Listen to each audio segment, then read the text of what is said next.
let's talk about the lights. The tail lamp, నాకు తెలిసి one of the best looking tail lamps I've ever seen, and the indicators, the light gear, everything is absolutely fine. But the problem comes with the headlamp. I mean, ఈ బండి ఏంది, దీని performance ఏంది, ఆ head lamp ఏంది, సంబంధం లేదు. Let's say for example 250 adventure తీసుకుందాం, దాని హెడ్ ల్యాంప్ హాలోజన్ బల్బే, బట్ అది 55 what. whereas coming to this one 36 watt. ఏం చేయలేం పరిస్థితి. the light throw is very very poor, very low. మనము నైట్ రైడ్స్ చేయాలంటే మాత్రం చాలా కష్టం. And keeping the bikes performance in mind, ఆ లైట్కి ఆ బండి పర్ఫార్మెన్స్కి అసలు సంబంధమే లేదు. సో ఇంకా దీనికి ఆల్టర్నేటివ్ ఏం లేదు, ఆక్సిలరీ ల్యాంప్స్ పెట్టుకోవడమే. సో నేను ఆల్రెడీ ఆక్సిలరీ ల్యాంప్స్ ఆర్డర్ కూడా పెట్టేసిన, already on the way. So ఇంకా ఆల్టర్నేటివ్ అయితే ఏం లేదు. KTM should really seriously work on their head lamp. I mean ఈ హెడ్ ల్యాంప్ పెట్టుకొని నైట్ రైడ్స్ అయితే highly impossible. So next up let's talk about windshield. The shortest నాకు తెలిసి just handful size ఉంది అంతే. ఓకే, సిటీ రైడ్స్కి it will do the job, but whereas on the highways heavy wind blast వస్తుంది మనకి. So మనం చూస్తున్నారా ఇట్లా విండ్ ఇటు నుంచి వచ్చి స్ట్రైట్ అవే ముఖం మీదే కొడుతుంది, అంటే మన హెడ్ని మొత్తం బ్యాక్ సైడ్ పుష్ చేస్తుంటుంది. సో దీనికి ఆల్టర్నేటివ్ వచ్చి ఇంకా లాంగ్ విండ్షీల్డ్ పెట్టేసుకోవడమే. అండ్ అదే కాకుండా it makes hell lot of noise. ఏదో సమ్ ప్లాస్టిక్ గ్లిచ్ ఏదో ఉంది ఇందులో. So hell lot of noise, అది కొంచెం ఇరిటేటింగ్గా కూడా ఉంటుంది హై స్పీడ్స్లో. సో విండ్షీల్డ్ డెఫినెట్గా చేంజ్ చేయాల్సి వస్తుంది, ఇది మాత్రం పనిచేయదు సిటీ రైడ్స్కి అయితే. Okay, so let's talk about the tyres. Front వచ్చి 19 inch అండ్ రేర్ వచ్చి 17 inch. సో ఇది బ్రాండ్ వచ్చి Metzeler Tourance, both multipurpose on and off road. But basically 80% on road, 20% off road tyres ఇవి. But the grip is seriously amazing on the road. But problem ఏంటంటే దీంట్లో ఒక glitch ఉంది. దీంట్లో air pressure స్టెబుల్గా ఉండదు అసలు. కంపెనీ ఇచ్చేది ఏంటంటే 32 పెట్టమని అంటుంది, కానీ 32 పెట్టిన ఒక 2-3 daysలోనే మళ్ళీ అది 20s 19sకి వెళ్ళిపోతుంది అది.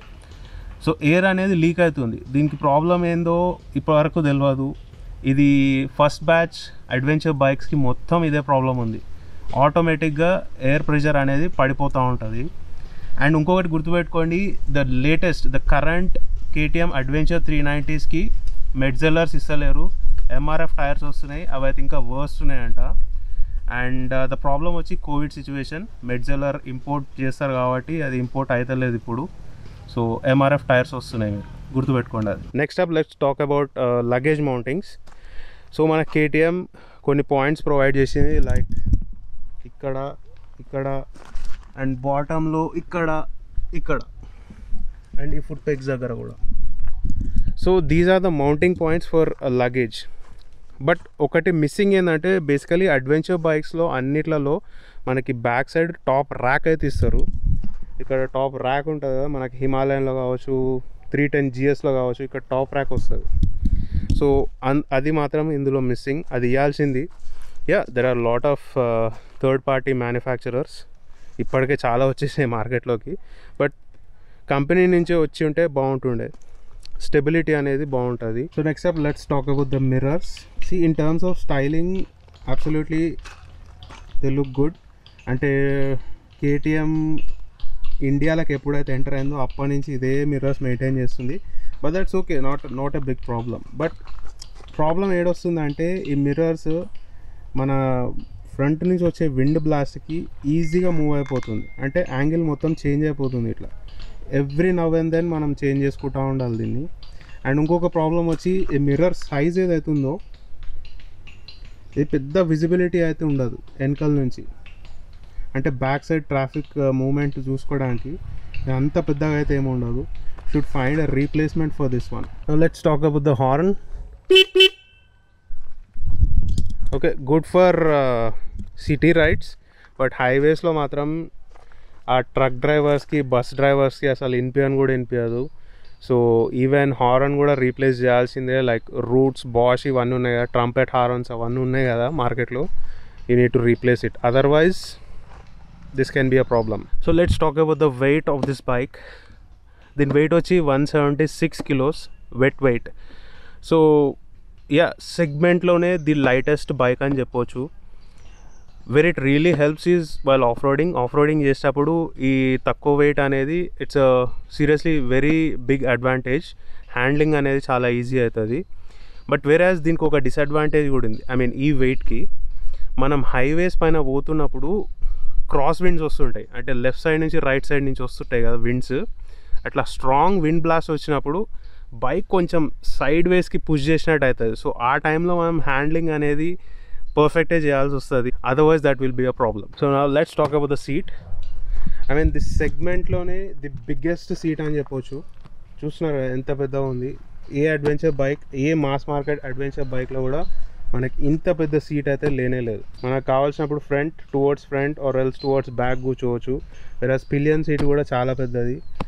And yeah, the seat is on a little bit harder side, but if you once get use to it problem అయితే ఉండదు. బట్ బిగినింగ్లో మాత్రం little bit of hard feeling ఉంటుంది, బట్ అలవాటు అయిపోతే పెద్దగా అయితే ఏం అనిపించదు.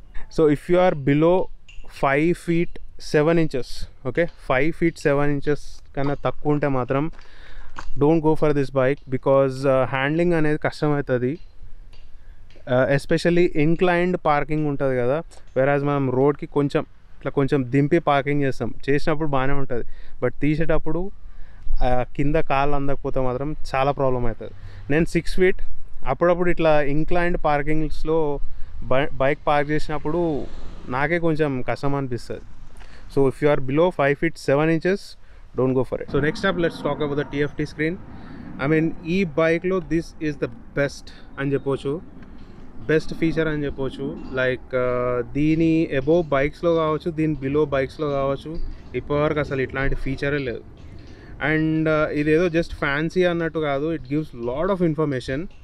లైక్ డిస్టెన్స్ టు ఎంటీ, మనకి ఫ్యూయల్ ఎంత లెఫ్ట్ ఓవర్ ఉంది, ఎన్ని కిలోమీటర్స్ పోతుంది, మైలేజ్ ఎంత ఇస్తుంది, live mileage figures, and turn by turn navigations పెట్టుకోవచ్చు, కాల్ నోటిఫికేషన్స్ వస్తాయి. అండ్ వెరాజ్ సర్వీస్ ఇండికేషన్స్, లో ఫ్యూయల్ ఇండికేషన్స్, సైడ్ స్టాండ్, అది ఇది just plenty to talk about it. నేను దీనిపైన ఒక సపరేట్ వీడియోనే చేసిన, అది లింక్ డిస్క్రిప్షన్లో పెడతా, చూడండి ఒకసారి. సో ఈ బైక్లో ఏమైనా క్వాలిటీ ఇష్యూస్ ఉన్నాయా అంటే నో, సో ఫార్ నన్. మేబీ ఫ్యూచర్లో వస్తే చెప్పలేము. బట్ రీసెంట్గా కొన్ని బైక్స్కి ఫ్యూయల్ ట్యాంక్ అనేది క్రాక్ అవుతుంది. సో క్రాక్ అయ్యి అందులో నుంచి ఫ్యూయల్ లీక్ అయ్యి ఒక చిన్న మైనర్ యాక్సిడెంట్ అయ్యి దాంట్లో స్పార్క్ జనరేట్ అయినప్పుడు అది బండి మొత్తం అంటుకుంది. ఒక ఇన్సిడెంట్ అయింది ఇది రీసెంట్గా. I don't know, like KTM 3 years దీనిపైన టెస్టింగ్ చేసింది. 3 years, okay. So 3 years testing చేసినాక ఇట్లాంటి క్వాలిటీ ఇష్యూస్ రావడం అనేది that's seriously very bad, and KTM should rethink about it and fix the issue. Let's talk about the exhaust. ఒకసారి వినండి.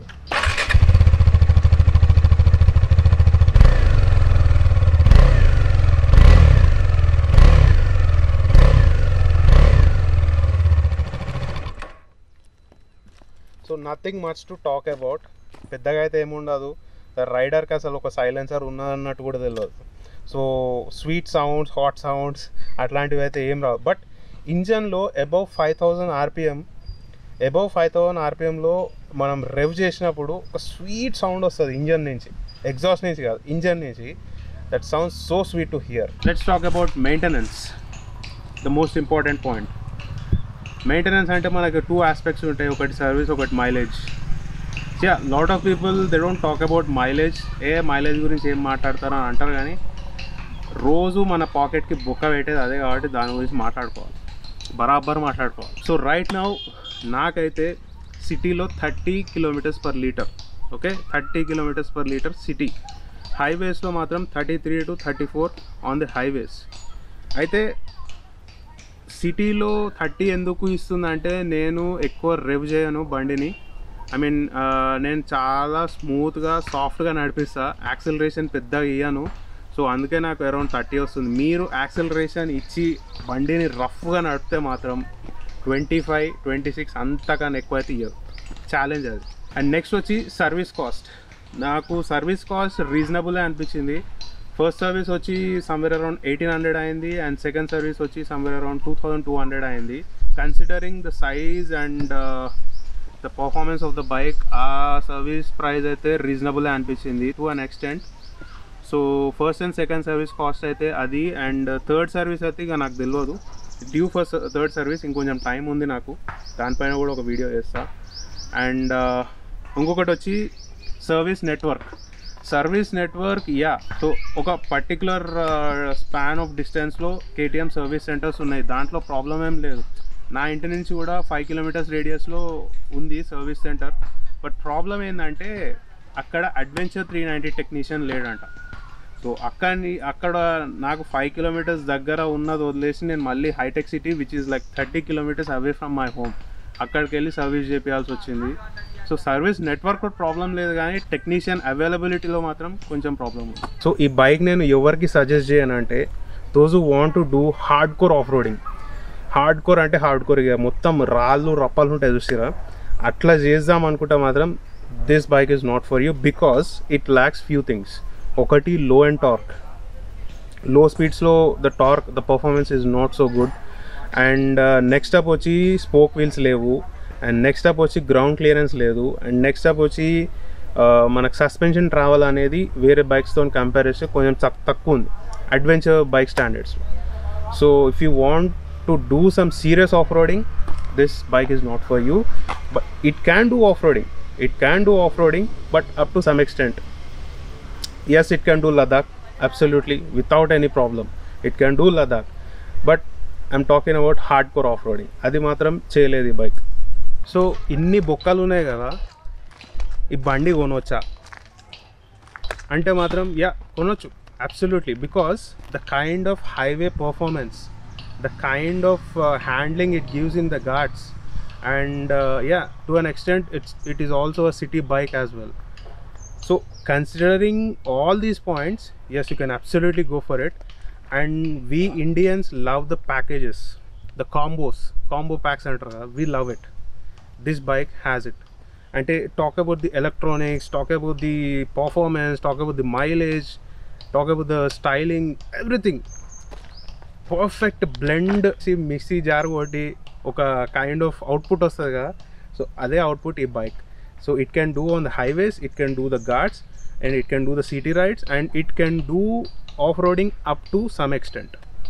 So అది consider చేసినప్పుడు yes, it's definitely worth of 3,50,000. So ya, it's a value for money package అని చెప్పవచ్చు ఓవరాల్గా. So this is my 10,000 kilometre ownership review of KTM adventure 390. నేను ఉన్నది ఉన్నట్టు హానెస్ట్గా చెప్పిన, నేను KTMని సపోర్ట్ చేయలేదు, KTMని హేట్ చేయలేదు. సో అట్లాంటి డిబేట్లు పెట్టకండి. And this is my honest ownership review. And మీకు ఈ బైక్కి సంబంధించి ఇంకేమైనా డౌట్స్ ఉంటే కింద కమెంట్ సెక్షన్లో కమెంట్ చేయండి, and I will try to answer it. And that's it for the video. And please do like, share, and subscribe. Bye.